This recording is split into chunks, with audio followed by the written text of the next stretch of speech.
Ito ngayon yung gagawin natin. Bali itong breaker, tatanggalin natin to. Bali nakakabit na yan doon sa taas. Bali tatanggalin natin itong breaker, tapos papalitan natin to ng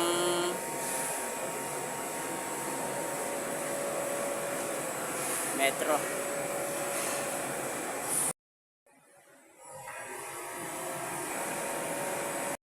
Ayan na, naikabit natin yung para sa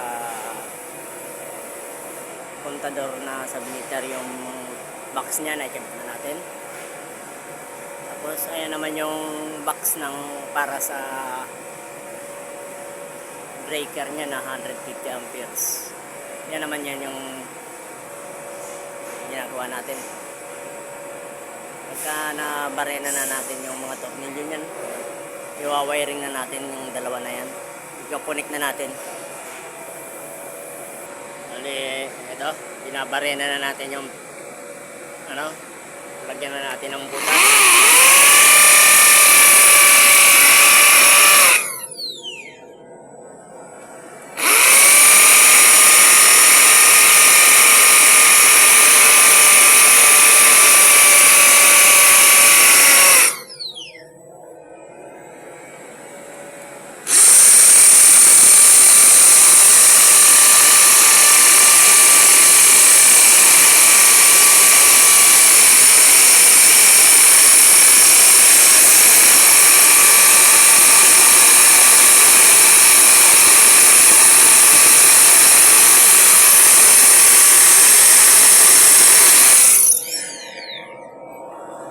Ayan, natapos na natin yung pagbutas ng apat. Nalalagyan natin ng tox para may kabit na natin yung box. Ito na, kinakabit na natin yung box. Nalagyan na natin ng tox, saka natin kinabit itong box ng breaker na NEMA 1 203.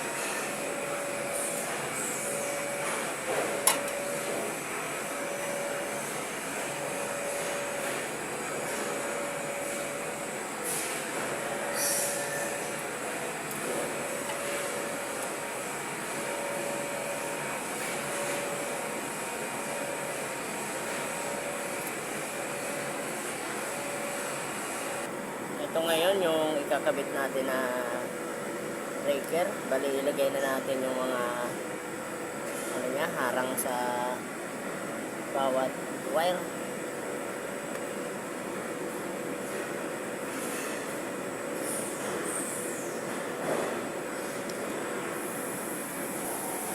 Yan, kinakabit na natin yung isa. Ngayon yung pangalawa. Yan. Dalawa dito naman sa baba.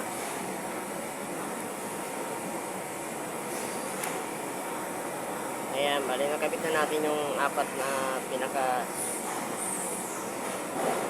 harang niya para hindi magdikitan yung wire. Ayan, kakabit natin yung breaker dun sa pinaka housing na.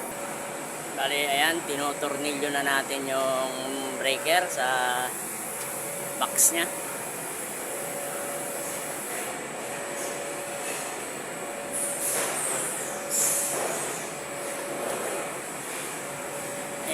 Kita natin. Ayan, dito naman sa kabila. Ayan, naikabit na natin yung breaker.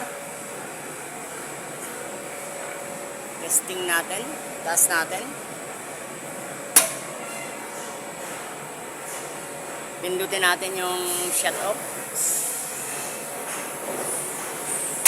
Ayan, okay. Okay yung breaker natin na nabili. Baba natin. Yan, naka-off na siya. Bali, susunod na natin yung pag-wiring dito. Ayan. Dito sa submeter, papunta dito sa breaker. Ayan, nakabit na natin yung mga wire nya. Ayan na, yung mga wire connection na yan. Diretso na yan dito sa breaker. Bali, kakabit na natin yan yung yung metro. Ayan, natapos na natin ngayon yung ginagawa natin. Ayan, meron na siyang power. Ayan, nakabit na natin yung metro submeter. Ito naman yung pinaka ano niya, multi groundings pag nagkabit na dito sa breaker. Ayan yung breaker na ikabit na rin natin. Hanggang dito na lang mga lods. Subscribe na lang ng channel natin. Ayan, natapos na naman ngayon yung isang ano natin, araw sa ginawa nating ito.